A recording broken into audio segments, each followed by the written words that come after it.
there was a headline that said the Thai Prime Minister was seen in a Chinese electric vehicle. Yeah, and you had him arriving at the government house in a BYD SUV. Funnily enough, Jordan, a few days later, he showed up in an electric Toyota that he said... Okay, a Japanese car. Right. To be fair to all the manufacturers. To balance it out. Yeah, he said that he borrowed that from his son and that he was really getting into EVs now and that he wanted to try different models. I love it. Electric car, geopolitical diplomacy. Who knew what you drive as a Prime Minister could be so symbolic? Why is Southeast Asia smashing other regions when it comes to electric car sales? Thailand and Vietnam are two of the places out in front. What does it mean for people there and for the climate? From the BBC World Service, this is The Climate Question, and I'm Jordan Dunbar. First of all, some of the mad statistics that caught my eye. So in 2021, of all the cars sold in Vietnam, 0.05% were electric. Last year, that had risen to 40%.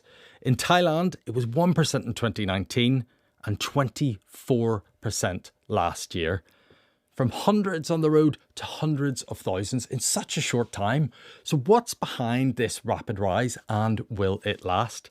With me to discuss this is Patpicha Tanaka-Sem-Pipat, also known as Best, friend of the show, Thailand correspondent from Bloomberg. Hi, Best. Hi, Jordan. Thanks for having me. And I'm also joined by Lam Pham, who's an energy analyst from the energy think tank Ember. How's it going, Lam? I'm very good, thank you. So, Best, why in Thailand has there been such rapid growth in electric car sales? During the pandemic, the Thai economy saw a much steeper decline in GDP than most other major Southeast Asian economies, and a much slower recovery also since then. So tourism was only gradually coming back. Exports were under pressure. There was a clear recognition within the Thai government that Thailand needed a new growth engine, and crucially also one that could attract foreign direct investment at scale. And so policymakers made a fairly strategic bet that instead of doubling down on legacy industries, they would look at where the global economy was heading, which is towards decarbonization, net zero targets, and electrification, and decided that EVs would be their next frontier. But what made the timing particularly effective was that it coincided with a sort of a global inflection point around 2021, 2022. Major economies were accelerating EV adoption, right? So Thailand essentially stepped in and said, we can be your base in Southeast Asia. So in 2022, it started rolling out a very targeted set of policies called EV 3.0, which included consumer subsidies of up to about $4,600 per car to stimulate demand. And it was rolling out tax incentives like excise tax cuts to attract manufacturers. And more importantly, they also bound those incentives to conditions that companies would build production locally and not just import cars into the country. So there was a clear industrial strategy with targets like having EVs made up 30% of car production annually by 2030. And so that created a sort of like early adopter push. So it started out being about policy, and that policy made the products very attractive. And so demand followed. So just simply tell me, for a Thai consumer, what is the current attraction for electric passenger cars versus fossil fuel cars? I could give you some interesting numbers.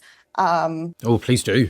Just in the first quarter of this year, 2026, the number of registration for EVs, which is a metric that we use for the number of EVs on the road, rose 125% from the first quarter of 2025. That's a huge jump.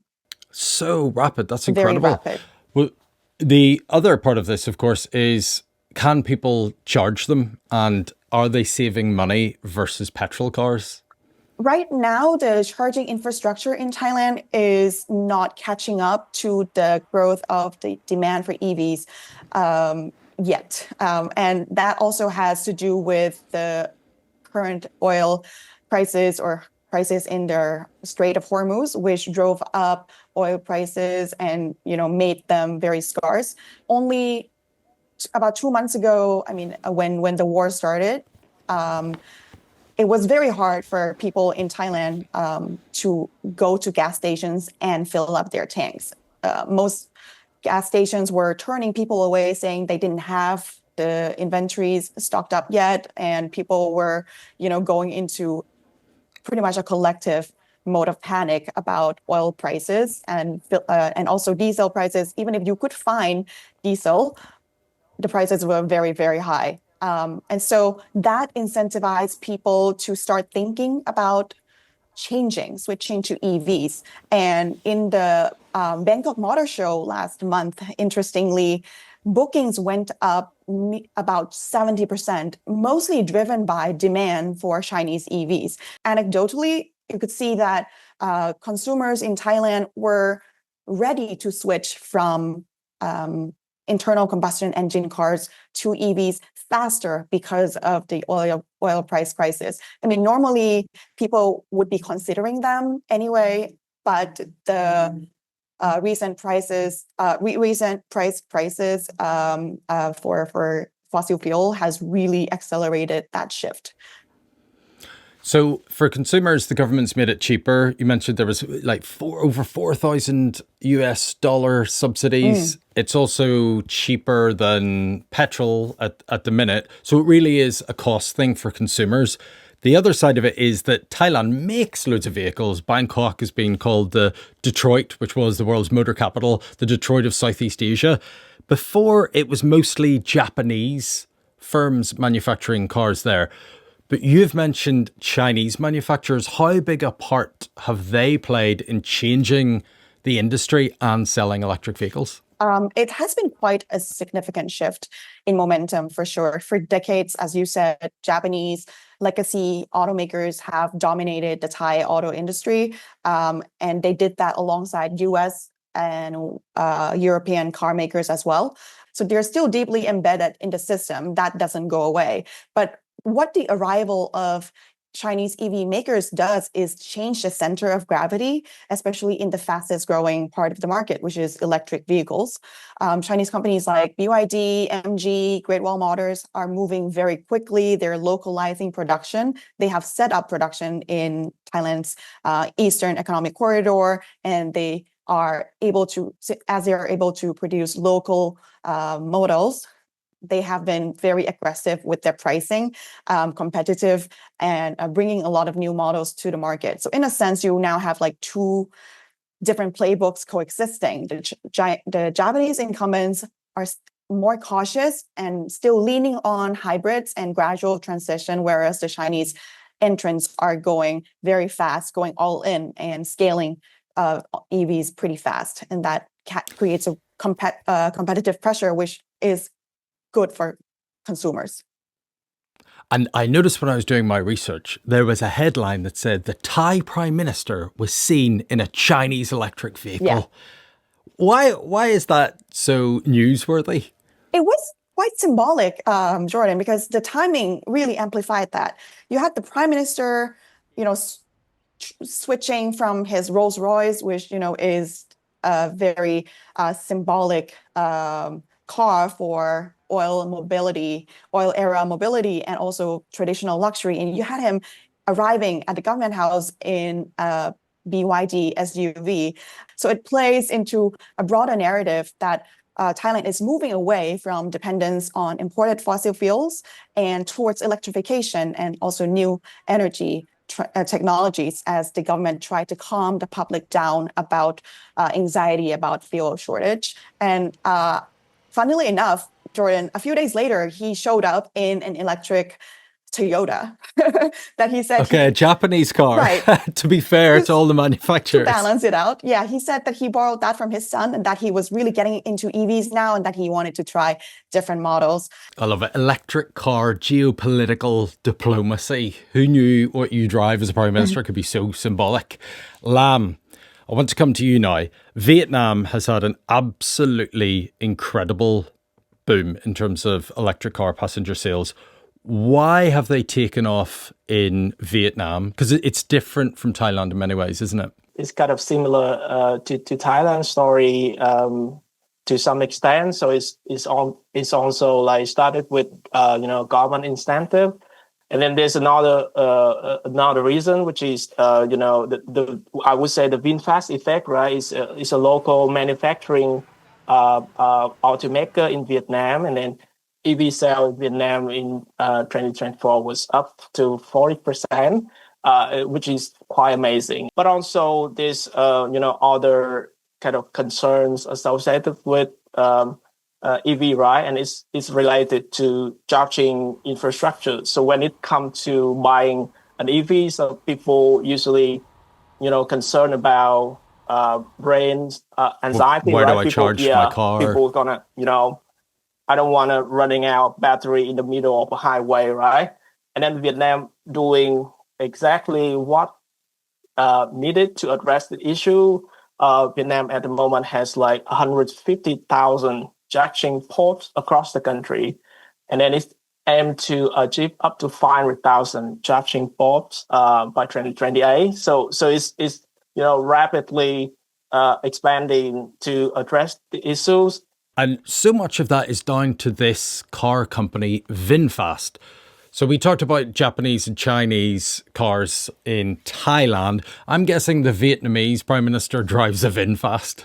Yes. So VinFast actually supplies lots of dedicated models for the government, like decision makers. So there's very fancy, very cool car models. So yeah, definitely they are like a national brand of Vietnam at the moment. Well, VinFast is really interesting because it is a Vietnamese car manufacturer. Car manufacturing is really difficult to get into. It's very expensive, which is why we haven't had that many new manufacturers. What is it that VinFast has done that's different from other manufacturers to be so successful in the country? Yeah, so a little bit of history, right? VinFast kind of like was founded back in 2017 by Vingroup, which is the biggest private conglomerate in Vietnam. So it's a giant corporation. Yeah, it's like a real estate development, the biggest private company in Vietnam, and it's kind of like sourcing European design, engineering, production technologies to bring the highest quality. Combined with Vietnam has a long history of manufacturing at low cost. So they want to bring kind of like high quality, low cost EV to customer.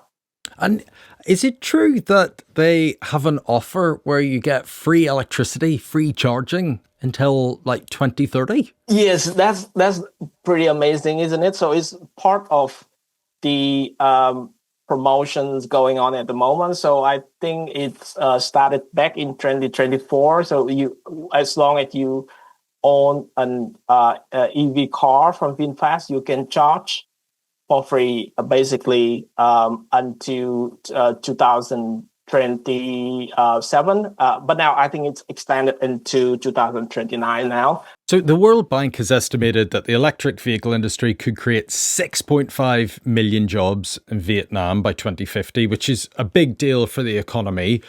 But if so much of that is being driven by this one company, by VinFast, is that not quite risky if things go wrong? Because it hasn't all been smooth sailing for VinFast, particularly when they've tried to go abroad. I think VinFast done quite tremendous success so far in Vietnam. Is kind of dominating the domestic market now. Its market share in Vietnam is about 80-90%, and is going regional now. Is also top three battery EV cell in Philippines and Indonesia, and it enters India's last year, 2025. It's building factories in Americas, and it's has open sales in Europe, in Germany, France, and the Netherlands. It is one of the freshest and newest cars here at the Paris Motor Show. It is the VinFast Luxe sedan, and over here we have its big brother, the Luxe SUV. Now, these cars are built by Vietnamese manufacturer VinFast, which is a startup in Vietnam. Netherlands. So it's growing very fast, and it's moving in a good direction. And I think in general is the way forward, right? We need to step away from fossil fuels. We need to decarbonize the transport sector, which still at the moment rely on oil and gas. Well, the reason I'm speaking to you is, of course, the climate impact. So I want to move on to emissions and what this means for green jobs and so on. So in terms of Thailand, the International Energy Agency has it with the 10th highest carbon dioxide emissions in the region. Carbon dioxide, of course, the main gas responsible for climate change. So it's quite a big polluter. Transport is the second biggest polluter in the country. So it's the second biggest category creating those emissions. And air pollution is estimated to cause up to 32,000 deaths annually. So Best, we've talked about more people using electric cars and electric vehicles. But how clean is the grid and the electricity that's actually fueling these cars? So Thailand does not yet have a low carbon grid. Renewables are growing though, but they're not yet dominant. They make up about 10% of the Thai power mix at the moment. The government is strongly pushing for solar energy though, and incentivizing households to install solar panels in exchange for some tax incentives. And Thailand also imports hydropower from neighboring countries like Laos. So the share of cleaner energy is gradually increasing, even if fossil fuels still dominate today. But what's interesting is that Thailand seems to be actually further ahead on EV adoption than on power sector decarbonization. So there's a bit of a mismatch right now. Consumers are electrifying transport faster than the grid itself is becoming clean. And what about air pollution? Are you seeing a difference in Bangkok and other cities with electric vehicles, electric scooters coming in? Air pollution is part of the EV story in Thailand for sure, particularly in Bangkok, cities like Bangkok and Chiang Mai, where seasonal smog is a real concern.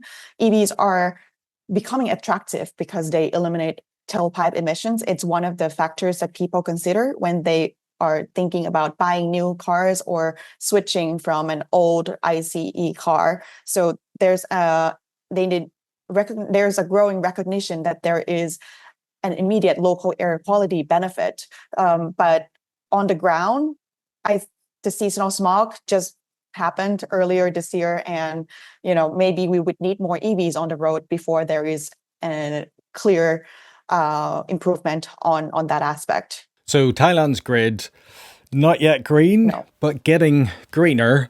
Lam, lots of people will be interested or even surprised that even if you run an electric vehicle on a so-called dirty grid, it's still more efficient than driving a fossil fuel car. Is that right? Yes, I think that's the most exciting things about EV, right?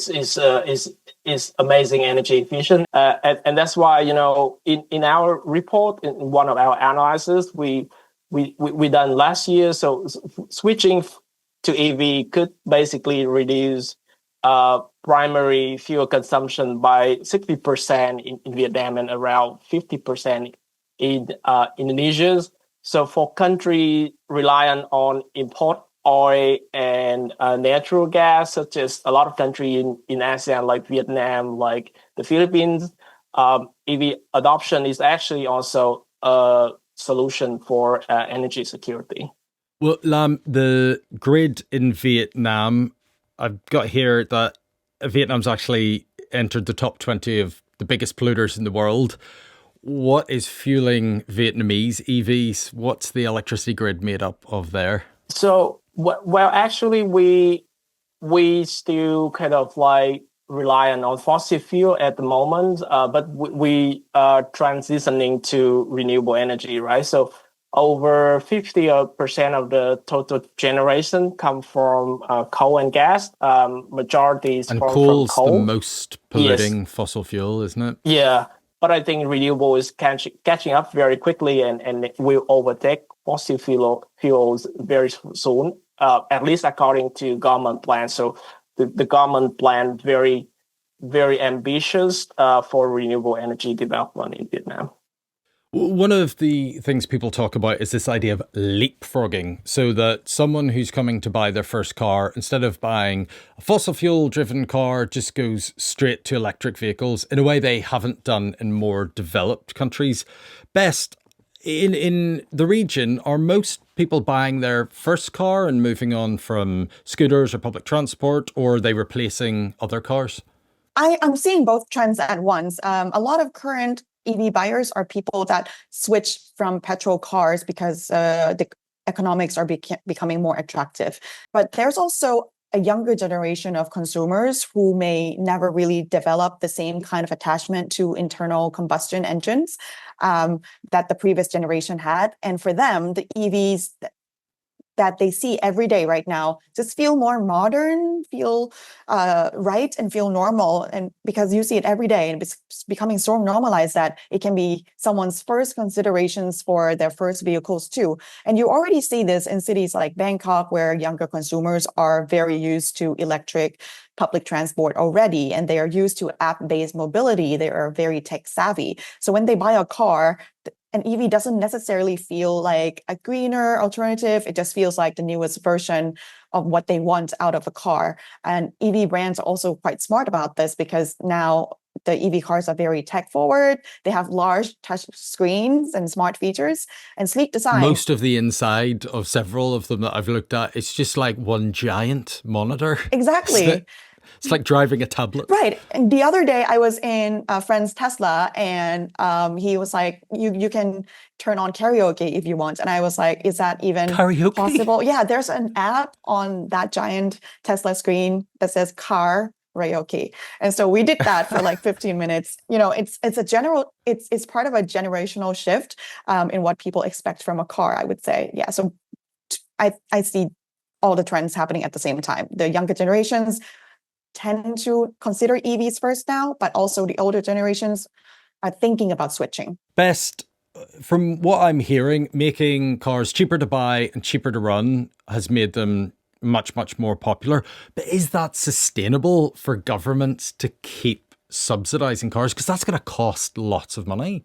It does cost a lot of money. The Thai government has already started scaling back some of the subsidies that they gave in 2022.